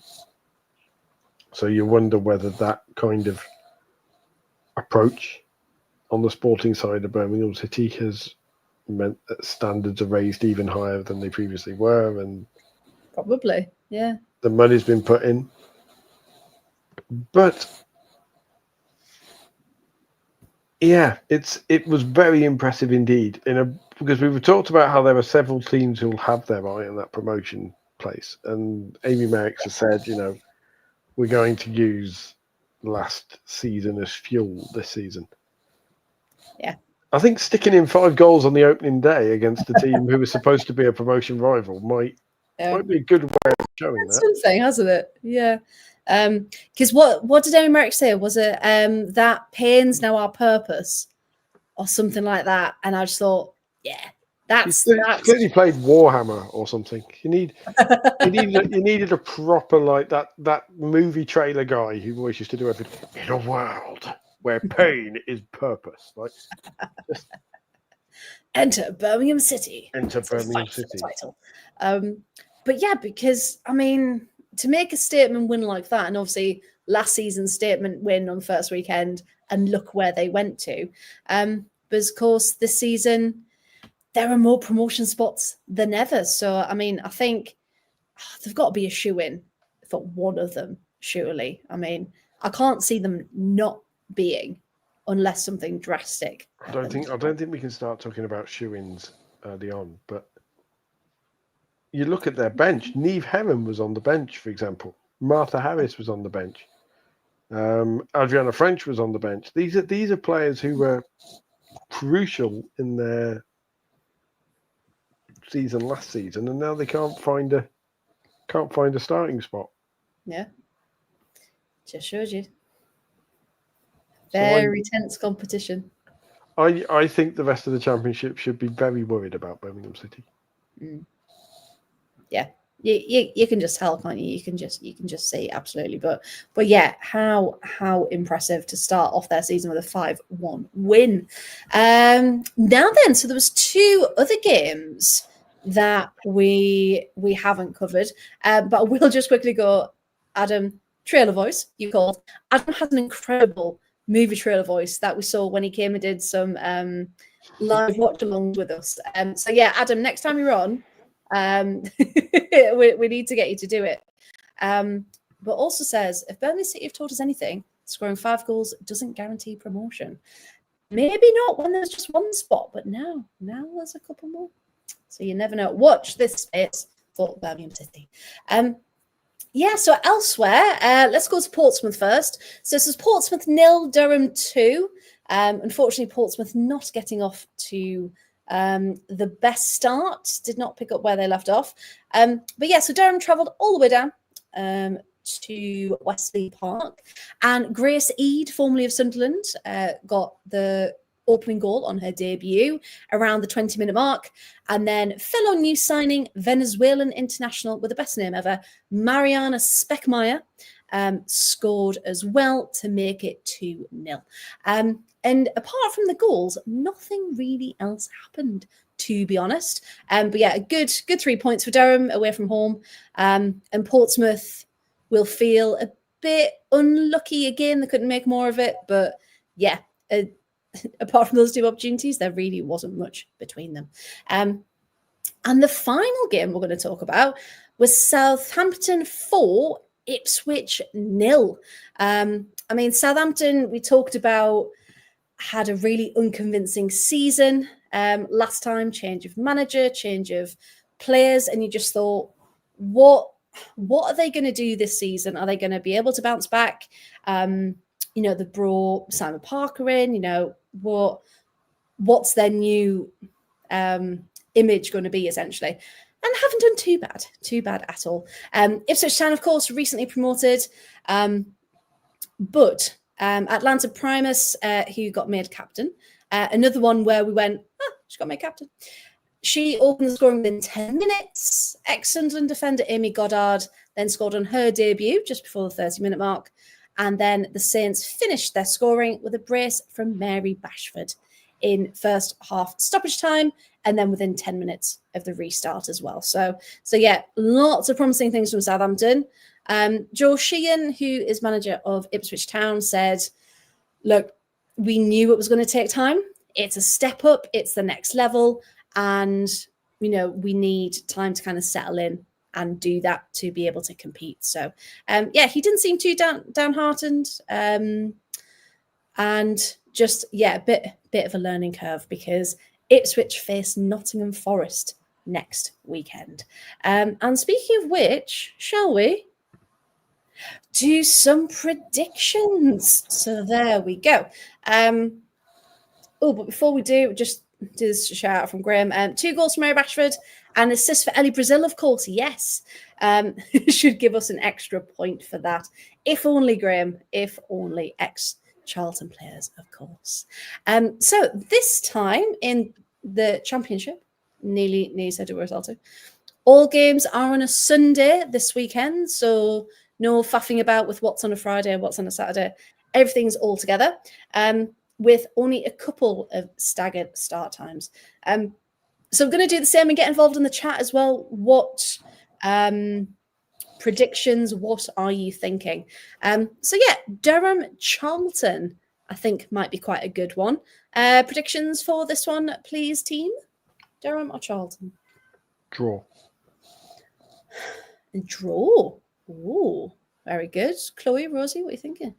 Charlton. I think either a draw or Charlton just nip it. Oh, very good.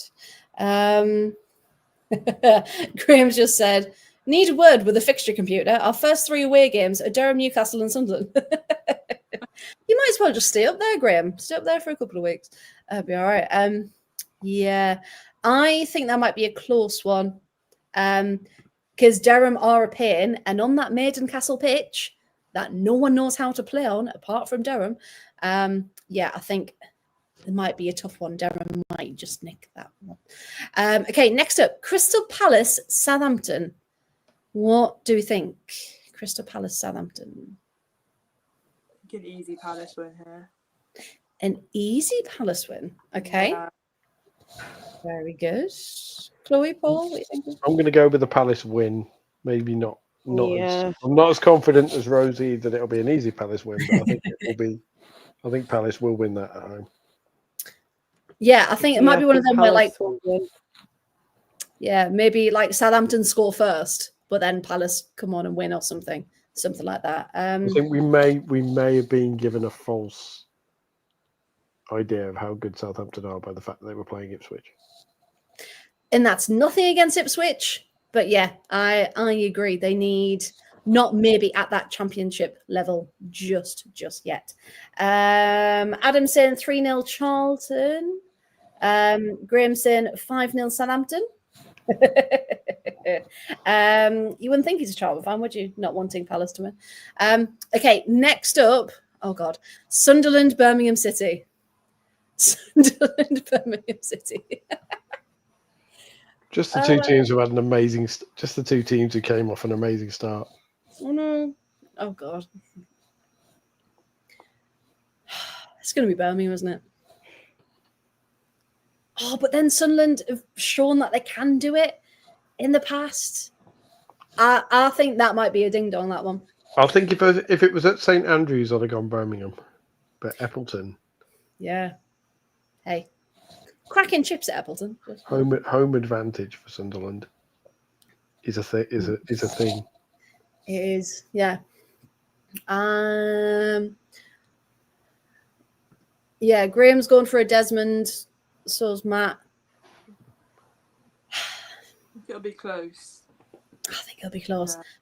And it's going to be one where there is a last-minute winner in like the 12th minute of stoppage time because there's been 3 red cards in a fight by the corner flag. I think Sunderland might win that. I think they might nick it. And I think it will be with a controversial penalty. That sounds about right, doesn't it? It's very silly that we're talking about statement wins in week 2, but I think but that's what we need in this league, and that's what this league reduces us to. I think if Sunderland are serious about promotion challenge, they'll be wanting 3 points out of this. Yes, yeah, because I mean that'll be a statement. That will be taking points off Birmingham. Yeah. Yeah, but as Nick says, could be high scoring, could be 0-0. We just don't know how it's going to go. But I will say for Sunderland as well, Marissa Shiva looked really, really good as well. If people haven't seen her before. So yeah, watch. She has a badass surname, by the way. How she hasn't got the nickname of the Goddess of Destruction already, just because she literally has the name of one. I know. We'll tell Ant to get it on a flag and get it up around Appleton. Oh, that's Marissa Shiva's flag. Has to be Goddess of Defense Destruction or something. Like, yes. Yeah. Destroyer of worlds. Destroyer of worlds. Destroyer of championship sides. Yeah, we'll come with a catchy slogan for that one. Okay, next up then, Newcastle Sheffield. Anyone? Newcastle. But it's confident. Yeah, they looked, as much as my bias is telling me don't say this, but they did look very well organised, and they did. Again, I think they'll try and push for those top spots, and I think at the minute they've got the confidence to do that. So yeah, I think it's got to be. Sheffield United are going to do a Portsmouth last season. Yeah, Sheffield United are only in the league because of a stay of execution, and I think we're very quickly going to see why. Yeah. I think they are going to be in trouble.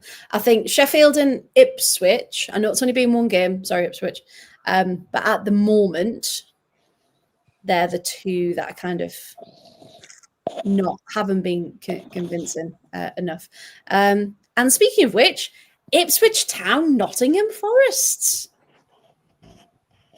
I'm going to go for a Forest battering here. I'm sorry, Ipswich. It's got to be, hasn't it? I don't know about battering, because if you've ever driven to Ipswich, it's one of the most boring car journeys you can possibly do. It's one of them places that doesn't sound real, does it? Like, I'm going to Ipswich. It's one of the places God and road builders forgot. There's just no motorways or anything. You just endless stuck behind some lorry carrying pallets of turds and plastic turds and something else to Felixstowe. It's Fantastic. just Yeah, I was literally thinking, I was like, am I thinking of Ipswich? I was thinking of Norfolk in general, kind of like Norwich-ish. But you're right, there's literally like 2 roads. there's actually like 2 And that's it. roads. There's 2 roads and 12 fingers for most people from very good indeed. If you look at people from Suffolk, everyone thinks all the photos of AI because they've all got like 12 fingers. So no, that's just a good day. Oh, Adam's got 0-0 for that one. Oh. No. The tractor girls to get run over by Forest 3-0. Yes, they are, Graham. They are playing at Colchester for their matches.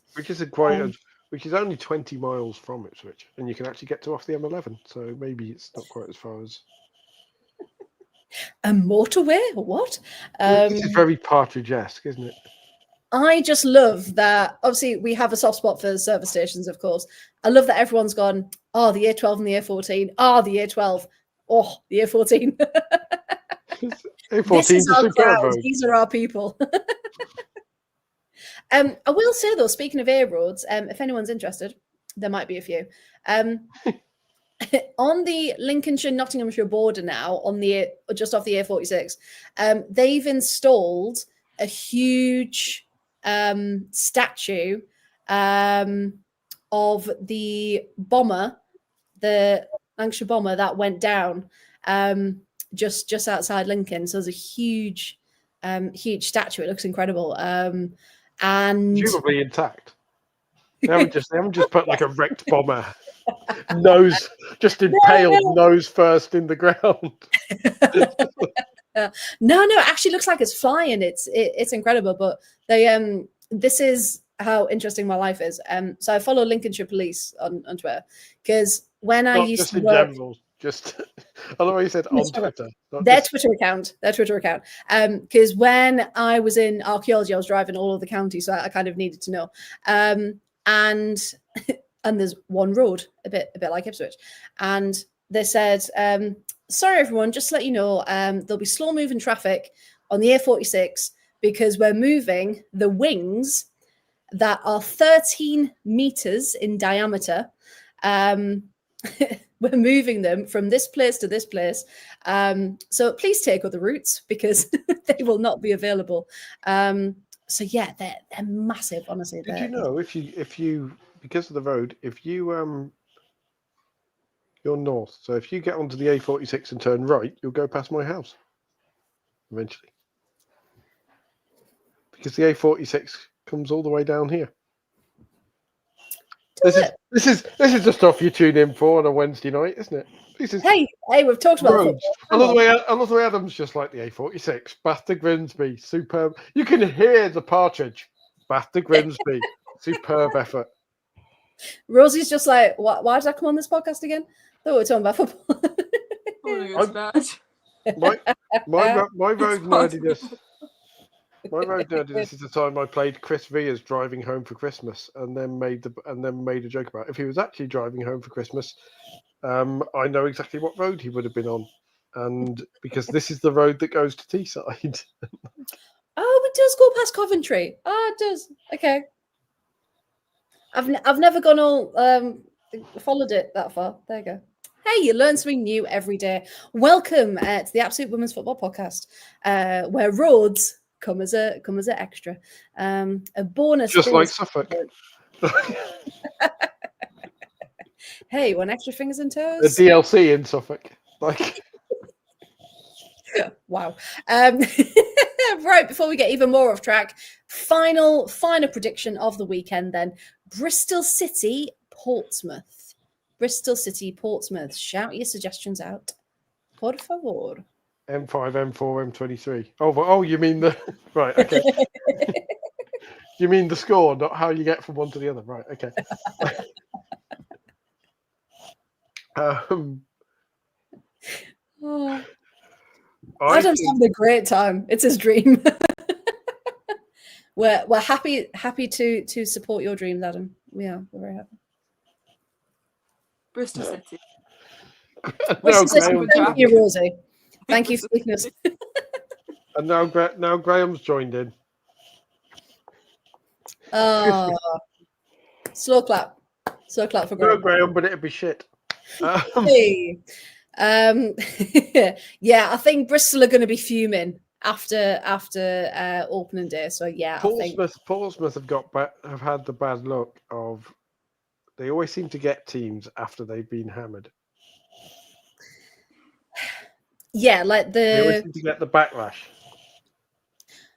I think maybe if they'd had, again, no offense Ipswich, but I think if they had Ipswich next, or they'd had a Southampton next, maybe that might have settled them into it a bit. But yeah, Bristol are still a huge threat, aren't they? For again the names that they've got. So yeah, sorry Portsmouth, but unless they again really step up and go for it, I think Bristol have kind of got Battle of the Royal Navy ports, of course. Yes, indeed. Dockyard Derby.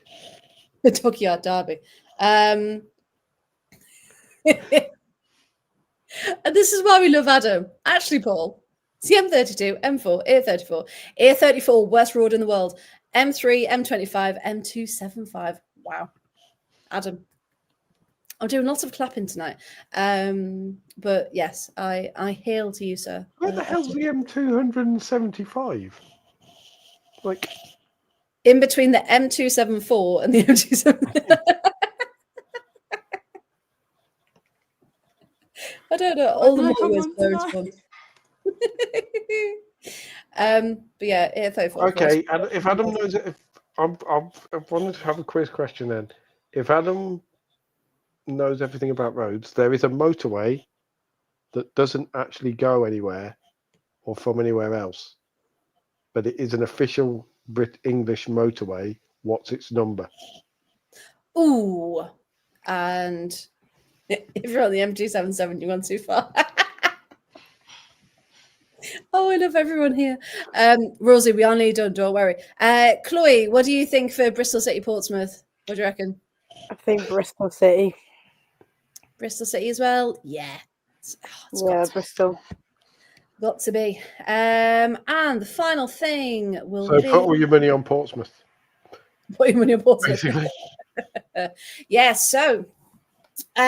this results table looks a bit different because, of course, we've got another little colour in there. We've got a blue.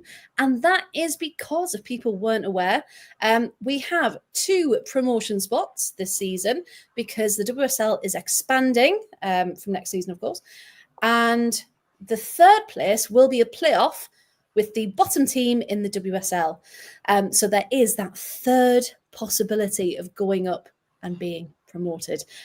Still only 1 relegation spot though, still just the 1, which Sheffield are currently occupying for no other reason than they are an S and Bristol and Ipswich are earlier in the alphabet, and that is it. Because as you can see, there's nothing in it. So yeah, Birmingham City and Southampton, again, like Paul said, is it throwing us out? Freya, you've done us out of 2 points, have I? Oh, I have. Sorry. Have you put Charlton as a draw? Yeah. Oh, that's annoying. Well, I blame the internet because that's what I copied to do this. So I do apologise, Graham. Don't worry. Let's get... Okay, so just to confirm then, because clearly... So that... Yeah. Okay, so it should be... How have you given Charlton a point, but you haven't given Crystal Palace a point? So because that's clearly where that's gone wrong. Hang on. Hang on. So it should be Birmingham, Southampton, Sunderland, Durham, Newcastle, Charlton, Forest, Palace, Portsmouth, Bristol, Ipswich, Sheffield. And Forest should have no points. Yes. So that's where that's gone wrong. Adam's come through with the M96, by the way. It is indeed the M96. Which they use for fire training. Yes, all right. How long can I blame baby brain, by the way, for things going wrong? Isn't Toby like 6 months old now. You take that back. She's 9.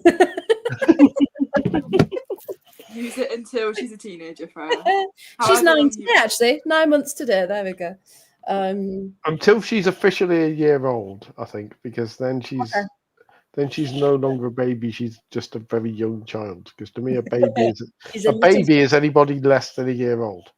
Okay, And then move I will from take that and baby run with it. to young child. Because as I said last week, I forgot the word for counter-attack, and I was sitting trying to write my match report going, something. Could not think of it for the life of me. So yes, okay, next time I will triple check my tables before I put them up. Don't you worry. So Graham, you have really got them, I promise. I haven't taken them off you in real life. And that brings us to the quickest ever podcast we've ever done. And we've done it. We've gone through the WSL, we've gone through the championship, through our predictions, and literally round the houses in the chat as well, with all the raw chat. So if you're new tonight or if you're old friends returning, please do give us a follow on socials, because we've got absolutely loads going on. And we just want you all to be a part of it. So on a Monday, of course, you've got the non-league show. We've got the Premier League show on a Tuesday. We've got our lovely women's football show on a Wednesday and Lower League on a Thursday.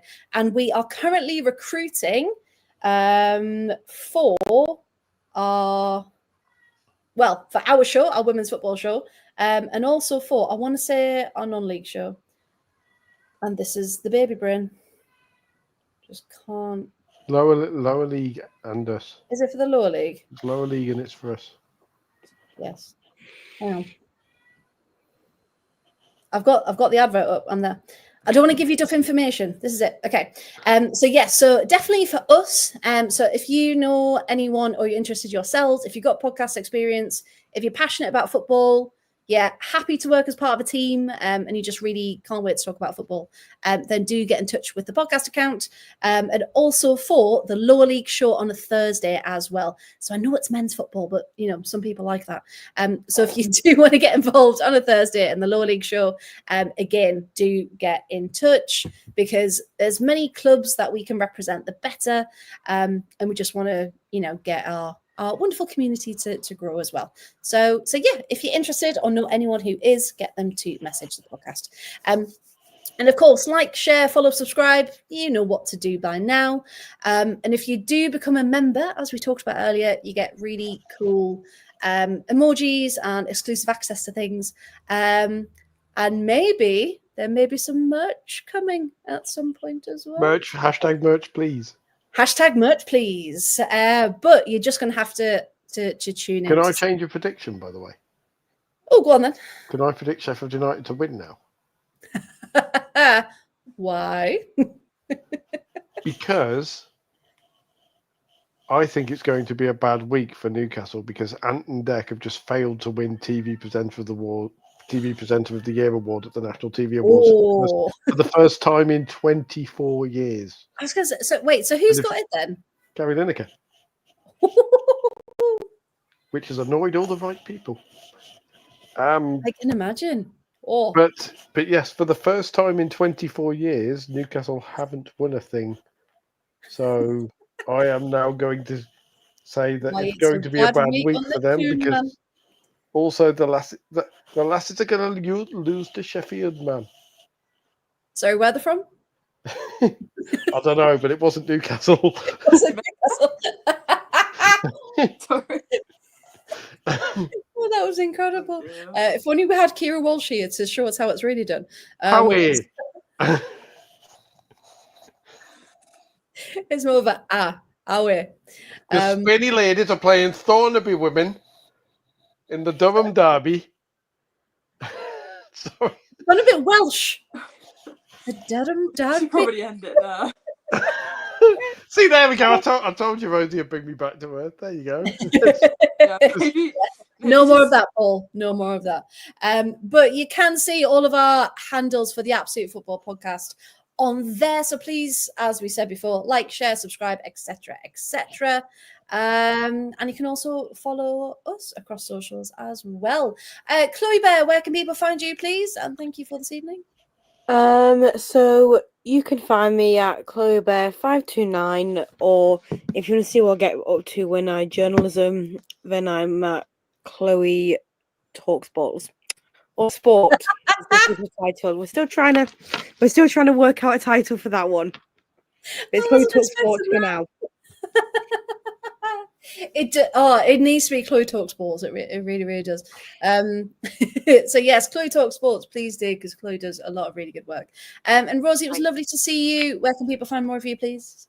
You can find me RosieDawson_14 on Twitter and RosieDawson.14 on everywhere else. Thank you very much. And Paul, where can people find more of you, please? At the moment, running away from anybody from the northeast. But at Paul W Radio is where I am. I'm a little bit quieter than I have been and rant a little less because of work changing. And being followed by people, and I'm like, I probably shouldn't be shouting about certain things if the people doing those things are now following me. But hey, it's called growth. It's called growth. Yeah. Now, if I could just have a growth in my accent ability, that's the next step. We'll practice. We'll do some accent classes. Don't you? You can learn from me. Don't worry. Not that I have any reason to make you believe I've got a good accent. I've never done an impression. Oh no, you've never done one. You not just on the podcast. Naturally, not on the podcast. No, never. No, never popped up on the podcast mysteriously. No. Just out of interest, which Chelsea player would you do an impression of if you had to do an accent impression? One of the ones from London.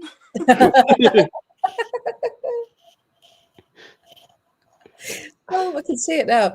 The many voices of Rosie Dawson. Just all the people, different characters. Oh, brilliant. And you can follow me at T Writes across most things, or at the whole 115 yards, which the transfer tracker is officially done. And I don't have to look at it again till January. So yes, so transfers now done. Oh, that's a crowdfund. That is a charity crowdfund. That could be Rosie's homework. That's one of those. If we get this amount of followers on Twitter, Rosie will do, and Rosie will thank everybody with an Erin Cuthbert accent. I'm not doing it here for you. I can maybe do like a Millie Bright. That was alright. That was amazing. Just the instant change. I can maybe do a Millie Bright. I think that's quite good. That was. That weren't bad at all. That were right proper Yorkshire. You know, this is so random, but my mum listens to Millie Bright's podcast about how she only drinks Yorkshire tea. And I came home one day and there was Yorkshire tea in our kitchen. And she said, yeah, it's just in case Millie Bright wants to come over. Just got Yorkshire tea. Yeah, Millie, you like that? So, Millie, you're welcome at my house. Yeah, Millie, we've got the tea baggers in if you want to come round. I once nearly knocked Millie right down the stairs with the lead cup by walking into her, but that's the silliest I've done. So saved her with the tea bag, so there we go. But Yorkshire tea round Rosie's. She's one of the few women's football players I have to look up at, like literally. Like, she's just so impressive. That's what this is. But no, we will wrap that up because guaranteed we'll keep talking for another 10 hours. So thank you so much to everyone who's watched, who's listened, got involved this evening. We have missed you talking about all things football, and we're back next Wednesday at 8:30. So we'll see you then. Good evening and goodbye.